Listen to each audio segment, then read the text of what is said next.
Jatuh. Permisi ya. Bapak. Pak. Dia manggil Bapak. Permisi dong. Bapak.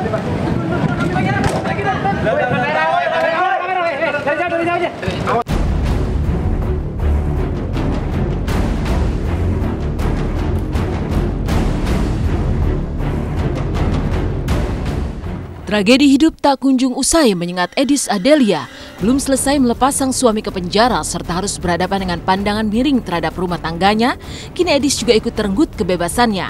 Kemarin sebagai tersangka kasus dugaan pencucian uang, Edis akhirnya ikut dijebloskan ke penjara. Sedih berselimut kecewa pastinya menyesaki nurani Edis. Bagaimana tidak, kasus hukum yang menimpa sang suami Ferry Setiawan harus juga menyeretnya ke bilik tahanan.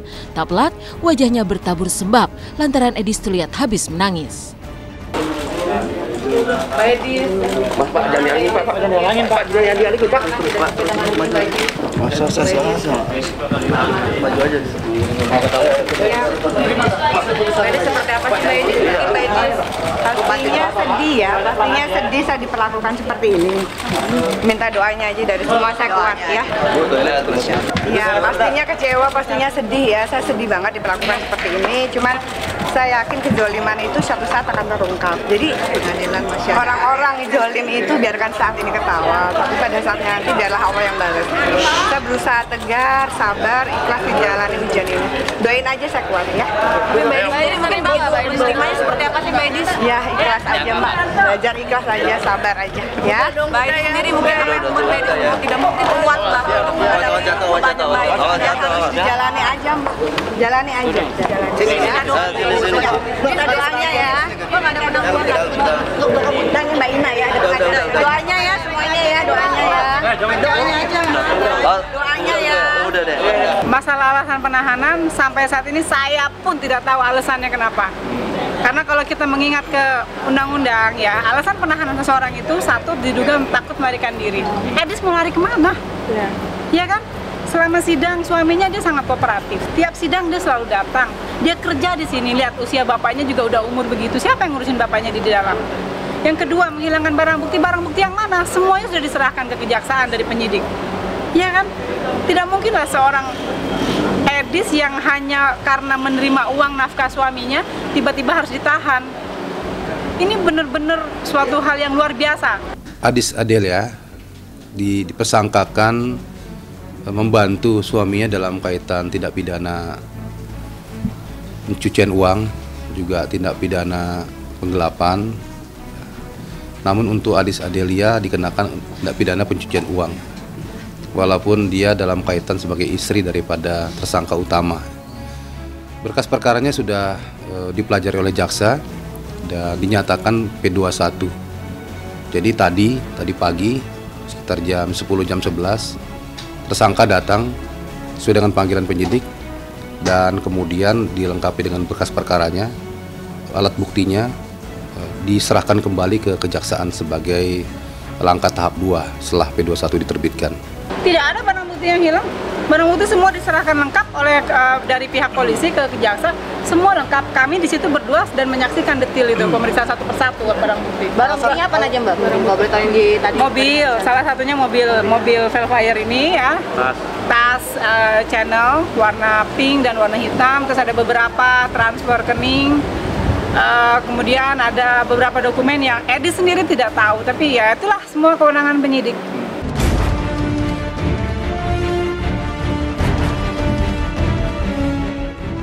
Edis Adelia sudah jatuh tertimpa tangga, cobaan hidup tak henti menyapa dirinya.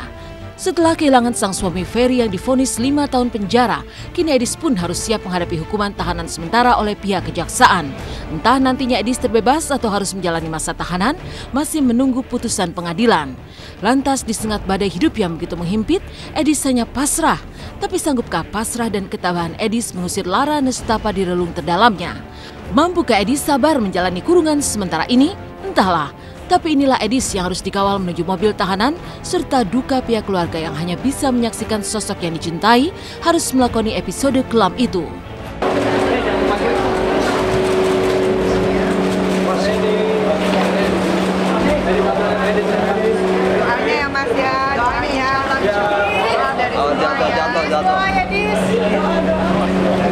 Permisi ya.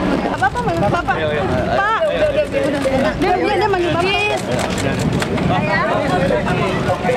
Permisi dong. Bapak.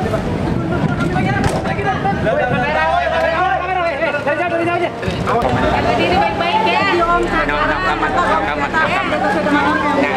Bapak lagi puasa.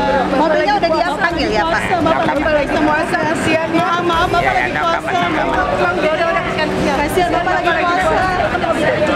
Mobil mana? Siapa Mbak, tadi Bapak begitu sangat kayak terpukul ya Mbak ya, melihat Mbak seperti ini gimana? Ya, doanya aja dari semuanya, mudah-mudahan saya dan keluarga saya bisa melalui ujian ini ya dengan baik ya.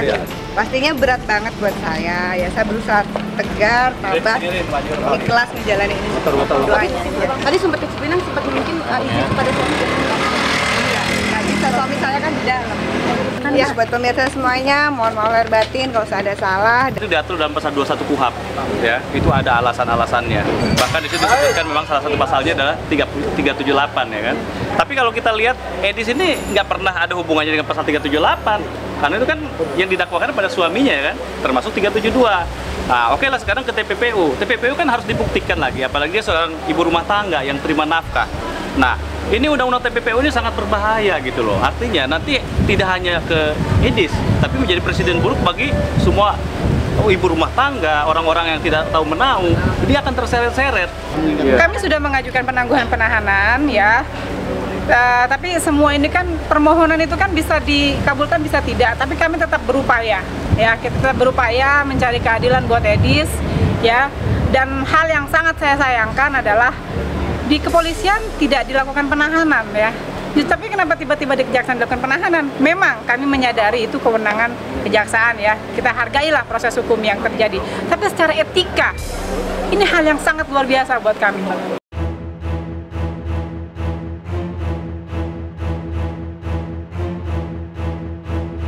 Tabah, pasrah, dan ikhlas coba dihadirkan Edis di kisah kelam hidupnya menuju rumah tahanan. Begitukah dirinya menyikapi peristiwa hidup? Adakah seutas sesal lantaran tak hentinya didera cobaan hidup yang hinggap di hati Edis? Tak ada yang tahu pasti, tapi setidaknya penahanan Edis menciptakan kesedihan bagi para sahabat. Bahkan Pipik Dian Irawati pun tak menduga kalau sang sahabat harus berada di balik tembok penjara. Enggak, aku malah nggak tahu, nggak pernah tahu karena emang udah lama kan nggak kontak sama Edis. Maksudnya kalau di jejaring sosial di pet masih sering TikTok gitu ya, tapi BBM pun juga kadang nanyain apa kabar. Cuma kalau yang untuk kasus ini udah ditahan saya nggak tahu. Belum tahu. Oh, bener-bener nggak tahu saya. Selalu melihat di pet aja gitu, di jejaring sosial aja kegiatan dia. Yang saya tahu sih dia setiap hari apa ya ada pengajian di rumahnya dan selalu ngundang yang saya memang pas lagi nggak bisa. Gitu. Tapi melihat kasusnya Edis sendiri mungkin ini seperti apa sih? Iya pastilah, namanya teman. Saya tahu Edis. Saya dari tahun 97 sama Edis ngekos bareng berdua. Sebelum saya akhirnya ngekos sendiri, saya sempet bareng-bareng sama Edis. Masih inget tuh kosnya di belakang Ambasador. Situ yang tahu banget lah Edis gimana gitu. Edis kuat, saya yakin dia wanita yang hebat, yang sabar. Ada rencana jenguk nanti? Insya Allah kalau ada kesempatan saya bisa jenguk, saya sama teman-teman. Ancaman hukumannya 5 tahun ke atas ya. Namun berapa nanti tuntutannya oleh jaksa dan berapa divonis di persidangan nanti yang menentukan. Dia sudah bisa memperkirakan ketika tahap 2 pasti itu akan dilakukan penahanan terhadap dia sudah siap. Dan dia sudah, Edis itu cerdas.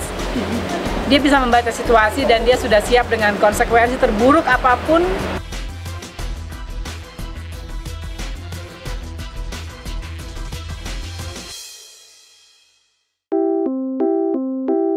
Meninggalkan kisah Edis Adelia yang masuk penjara, maka inilah cerita bahagia sepasang kekasih akan menuju altar pernikahan. Lantas benarkah demi gelaran pernikahan mewah dan megah, Glenn dan Chelsea jauh-jauh hari mulai menabung dengan membuka usaha? Benarkah pula pihak keluarga, khususnya sang kakak, telah memperkenankan Glenn dan Chelsea mendahului mereka ke jenjang pernikahan? Dari sisi hitam para selebritis, maka inilah sisi terang bergelimang kebahagiaan dari Glenn Alinsky dan Chelsea Olivia pasca menggelar lamaran romantis di tengah lautan. Kini keduanya kian matang menuju pernikahan. Bahkan keluarga, khususnya sang kakak, rela dilangkahi oleh Glenn dan Chelsea untuk menikah terlebih dahulu. Lalu seperti apakah dukungan keluarga dan juga sahabat artis atas pernikahan Glenn dan Chelsea?